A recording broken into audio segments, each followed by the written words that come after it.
হরিচাঁদের ভক্ত কেউ নাই অশ্বিনীর মতো,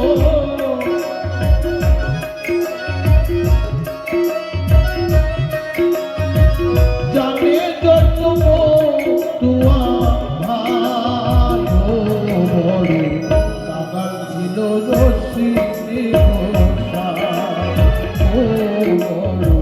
কাগাল ছিল অশ্বিনী ঘোষা।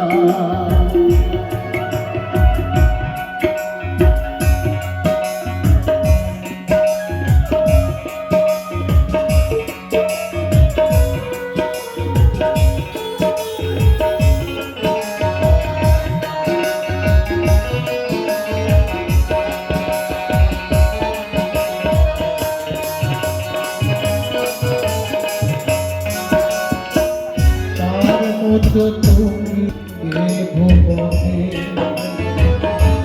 আয় নাই হবে না রে কোনো দিনে,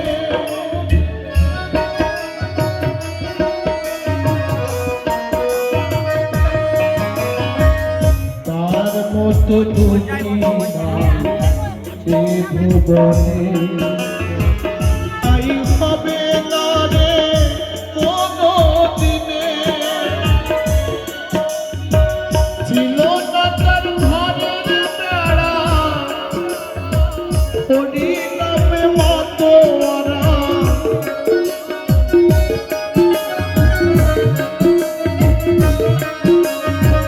ছিল না তার ঘরের বেড়া হরি নামে মাতোয়ারা, দিয়ে গুরু চাঁদের গো কাগাল ছিল অশ্বিনী ঘোষা, ও বড় কাগাল ছিল অশ্বিনী ঘোষা।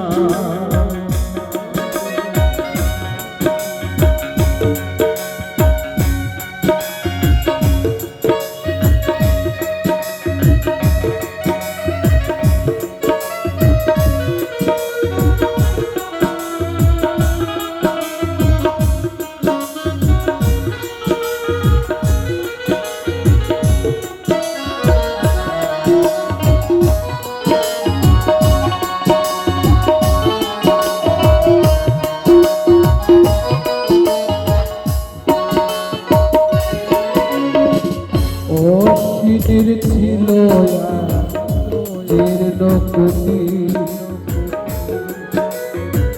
বর্ষা এলে ভিজে যেত ভিতর বাহি,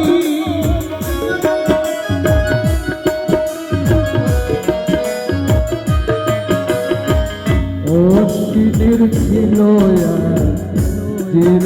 কুটি, বর্ষা এলে ভিজে যেত ভিতর বাহি, ভাঙা ঘরের তলে বসে আনন্দ নয়ন জলে ভেসে ভেসে হরি গুণগান।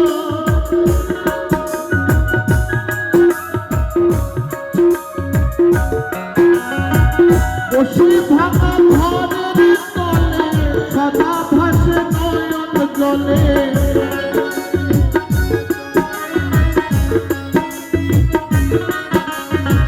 বসে ভাঙা ঘরের তলে সদা ভাসে নয়ন জলে, হরি বলে ছাড়ে শুধু ভাই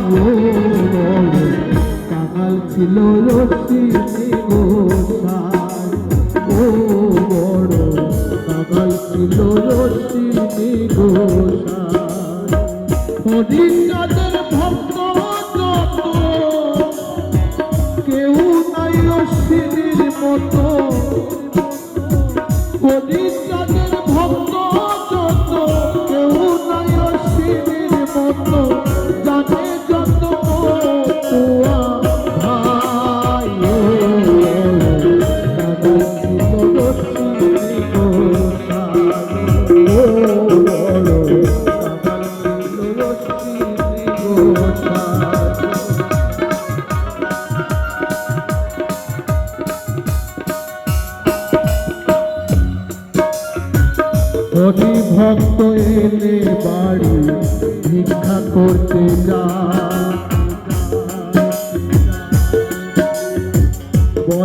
যদি যত দুঃখ দাও হে আমার,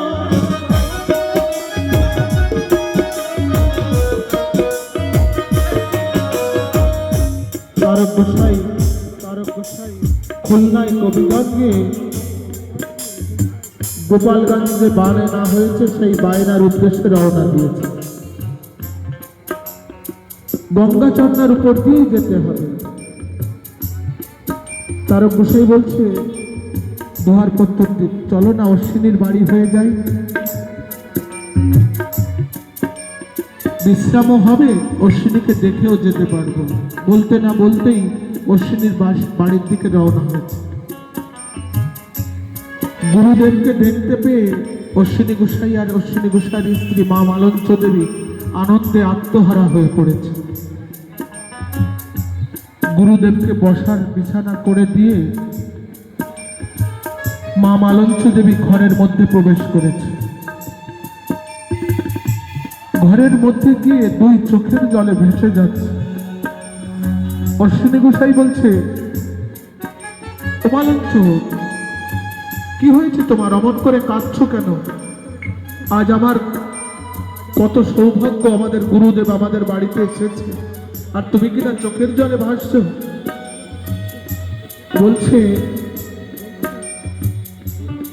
আজ বাবা এসেছে, হরিভক্তরা এসেছে, তাদের যে দুটো সেবা দেব সেই অবস্থা আমার নেই, ঘরে যে এক মুষ্টি চাউল নেই, আমি কি দিয়ে সেবা দেব? অশ্বিনী গোসাই বলছে, এর জন্য তুমি চিন্তা করছো, এর জন্য তুমি কাঁদছো, তুমি কেঁদো না মালঞ্চ, আমার দয়াল হরিচাঁদ এক ব্যবস্থা করে দেবে, শিগগির ধামাটা দাও, গ্রামে যাই দেখি ভিক্ষা কিছু পাই কিনা। ধামাটা নিয়ে গ্রামে ভিক্ষার জন্য বের হয়েছে। আজ যে বাড়িতে ভিক্ষার জন্য যায় কেউ ভিক্ষা দিচ্ছে না, সবাই দূর দূর করে তাড়িয়ে দিচ্ছে।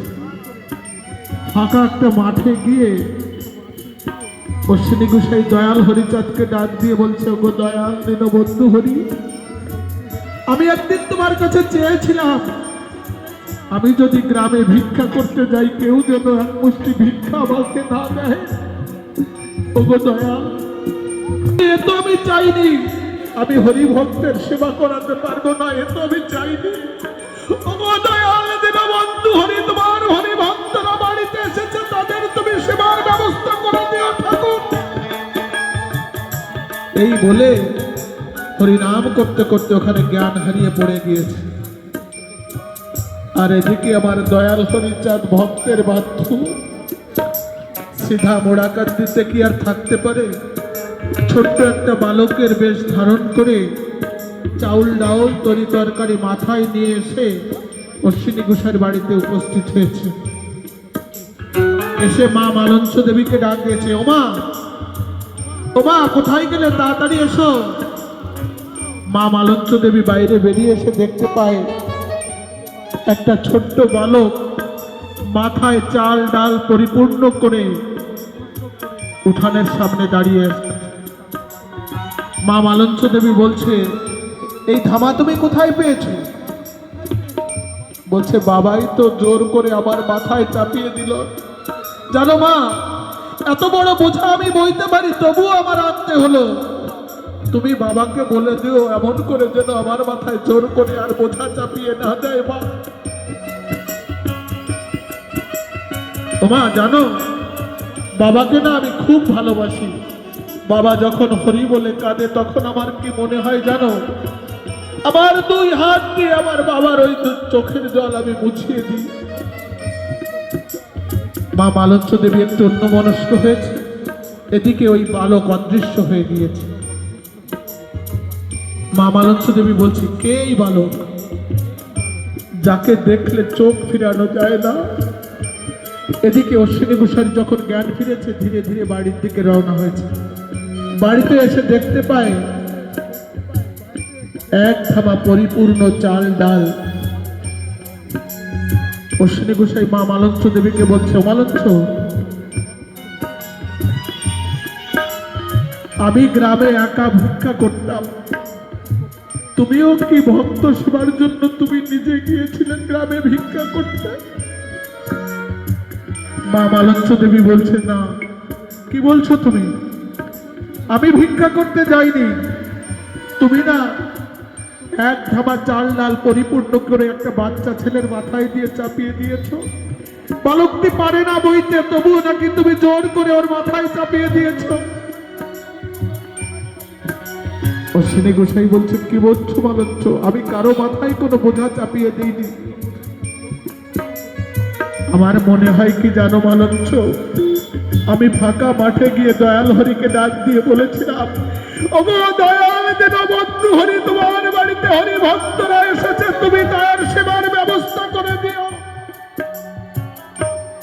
তাই আমার দয়াল হরিচাঁদ ওই বালক বেশে এসে চাল ডাল তরি তরকারি সব দিয়ে গেছে। হাতের কাছে পেয়েও এমন মানুষ তুমি ছেড়ে দিলে মালঞ্চ। আমি সারা জীবন তোকে প্রাণ ভরে দেখেছি, কিন্তু কোনোদিন আমার তাকে সাড়া দেয়নি, আর তুমি কিনা হাতের কাছে পেয়েও তাকে ছেড়ে দিলে। ও মালঞ্চ, কোথায় সেই অপরূপ বালক দাঁড়িয়েছিল বলো না? বলছে, এই তো এই উঠানে এখানেই দাঁড়িয়েছিল। বলছে, আর দাঁড়িয়ে আছো কেন? এসো, আমরা দুজন মিলে ওই ধুলায় গড়াগড়ি দিয়ে আমাদের জীবন ধন্য করি, আমাদের জীবন ধন্য করি।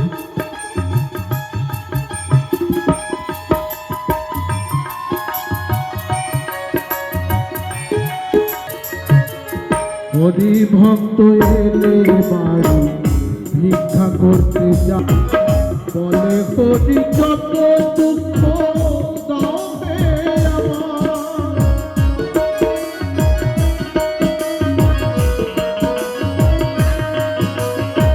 হরি ভক্ত তাহার বাড়ি আসিত যখন,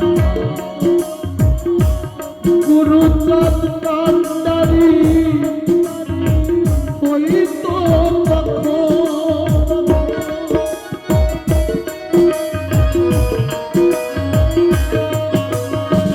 চাউল ডাউল মাথায় করি যাইত অশ্বিনীর বাড়ি,